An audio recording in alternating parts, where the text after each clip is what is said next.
नमस्कार, आप सभी का स्वागत है मेरे चैनल में। आशा करती हूँ कि आप सभी ठीक होंगे।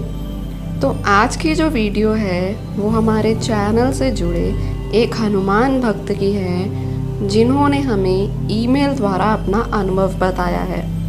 और अगर आप भी अपना अनुभव हमसे शेयर करना चाहते हैं तो स्क्रीन पर दिखाए गए ईमेल आईडी पर आप अपना अनुभव या फिर आपका कोई भी सवाल हो आप लिखकर भेज सकते हैं। तो चलिए देखते हैं कि हमारे हनुमान भक्त का क्या अनुभव है। वे लिखती हैं, प्रणाम दीदी, आपका बहुत धन्यवाद कि आपने चैनल पर भगवान से जुड़े वीडियोस बना रही हो। मैं एक हफ्ते पहले आपके चैनल से जुड़ी और गायत्री माँ के अनुभव देखी तो मुझे लगा कि मुझे भी मेरा अनुभव बताना चाहिए। दीदी, आपसे निवेदन है कि आप मेरा नाम गुप्त रखें। दीदी, हमारे परिवार में 4 साल पहले काला जादू से हम सब बहुत परेशान थे। हम लोग बहुत जगह, बहुत पंडित, ओझा, सोखा, मौलवी सबको दिखाए, पर बस थोड़ी सी राहत मिलती और फिर सब पहले जैसा ही हो जाता था। मैं बहुत परेशान रहने लगती थी क्योंकि हमने बहुत पैसे बर्बाद कर दिए थे और पैसे देने के बावजूद भी हमें राहत नहीं मिल रही थी। वे सब के सब कहते कि हम तो आपको ठीक करने की पूरी कोशिश कर रहे हैं, पर आपके दुश्मन बहुत प्रबल हैं, इसीलिए समय लग रहा है। ये सब सुनकर मुझे बहुत गुस्सा आने लगा कि अगर ये लोग ही ऐसे बातें कर रहे हैं तो इन पे भरोसा ही क्यों करना। मैं इंटरनेट पर बहुत ढूंढी कि इस समस्या का निवारण क्या हो, पर कहीं कोई रास्ता नहीं मिला।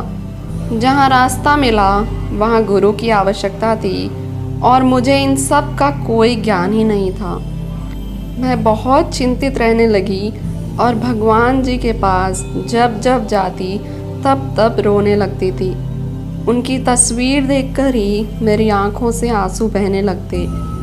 फिर एक दिन मेरे दिमाग में अपने आप ये लाइन आ गई कि जो 7 बार पाठ कर कोई, छूट ही बंदी महासुख होई।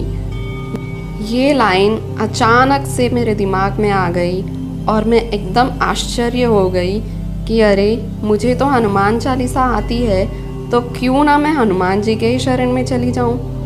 मैंने हनुमान जी को ही अपना गुरु बना लिया और नित्य हनुमान चालीसा का पाठ करने लगी। दीदी, जैसे कि मैं आपको पहले बताई थी कि हम बहुत पंडित को हमारी समस्या बता चुके थे। उनमें से एक पंडित जी मुझे बात करते रहते थे और वो एक दिन कहे कि तुम्हारी घर की जो स्थिति है वो 50% तुम्हारी वजह से है, क्योंकि तुम्हारा अतीत में एक लड़के के साथ संबंध था।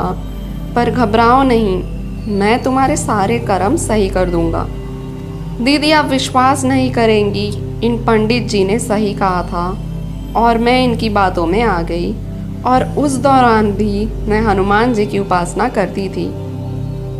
पर दीदी, उसके बाद उन पंडित जी ने जो कहा वो सुनकर मेरे पांव तले ज़मीन ही खिसक गई।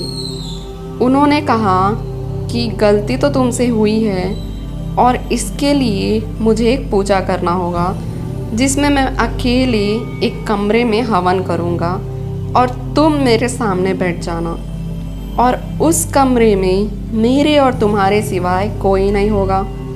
हवन के दौरान मेरी दृष्टि दिव्य हो जाएगी और मैं तुम्हें निर्वस्त्र देखकर तुम्हारा सारा दोष निकाल दूंगा। दीदी, ये टाइप करते हुए मेरे हाथ आज भी कांप रहे हैं। आप अंदाज़ा लगा सकती हैं कि मेरी स्थिति उस समय क्या हुई होगी। मैं बिना कुछ कहे वहाँ से आ गई और ये बात अपने परिवार में किसी से नहीं बताई। मैं हनुमान जी के पास गई और बहुत रोई। उनकी फ़ोटो को अपने सीने से लगा लिया और रोते रोते कहने लगी कि भैया, आपने ये क्या कर दिया। मैं आपके शरण में आई अपने दुख का समाधान पाने के लिए, और आपने मेरे साथ ही ऐसा क्यों कर दिया। भैया, मैं उस पंडित को नहीं रोकूंगी, पर अब आपको अपनी बहन की लाज बचानी होगी और आपको ही कुछ करना होगा। बस इतना कह के मैं हनुमान जी को तस्वीर को अपने गले से लगा के रोने लगी और वहाँ से चली गई। दीदी, मेरा विश्वास मानिए कि उस दिन के बाद से कभी उस पंडित का ना कोई फ़ोन आया और ना ही वो हमारे घर आया। दीदी, मेरे हनुमान भैया अगर ना होते तो आज मैं कहीं की नहीं होती। दीदी, मैं आपके चैनल के माध्यम से सभी को ये बताना चाहती हूँ कि इन ढोंगियों के बातों में ना आए। ये सब ऐसे ही डरा के आपका सब कुछ ले लेते हैं। मेरा निवेदन है हर उस बहन से, उस लड़की से, उस नारी से कि अगर घर में कोई समस्या है तो आप अपने इष्ट की पूजा करें और उन पर ही पूरा विश्वास करें, समाधान ज़रूर मिलेगा। मेरे हनुमान भैया ने बस मेरी लाज ही नहीं बल्कि हमें काले जादू से भी छुटकारा दिला दिया। धन्यवाद दीदी। जय सिया राम जी, जय हनुमान जी। तो देखा आपने इस भक्त का अनुभव। ये ईमेल जब मैं पढ़ रही थी तो मेरे तो मानो होश ही उड़ गए थे कि इतना नीच कोई कैसे गिर सकता है, और वो भी भगवान का नाम लेके। और बस ये ही नहीं, आज भी कई माताएं बहनें अपने समस्या का समाधान के लिए भगवान जी के शरण में ना जाकर इन ढोंगियों के चक्कर में ही चले जाती हैं। इस अनुभव से हो सके तो कुछ सीख लीजिए और अपने परिवार को सही मार्ग पर ले आइए। यही कारण है कि मैं अपने चैनल पर गायत्री माता का ढेर से ढेर अनुभव शेयर करती हूँ कि आप सभी की आंखें खुल जाएं। अगर आपके पास भी कोई अनुभव हो या आप अपनी कोई बात ही लोगों तक पहुँचाना चाहते हो तो स्क्रीन पर दिए ईमेल पर आप लिखकर भेज सकते हैं। तो आशा करती हूँ कि आप सभी को वीडियो पसंद आई होगी, और अगर ऐसी और वीडियोस आप देखना चाहते हो तो चैनल को सब्सक्राइब ज़रूर कर देना और वीडियो को शेयर ज़रूर कर देना।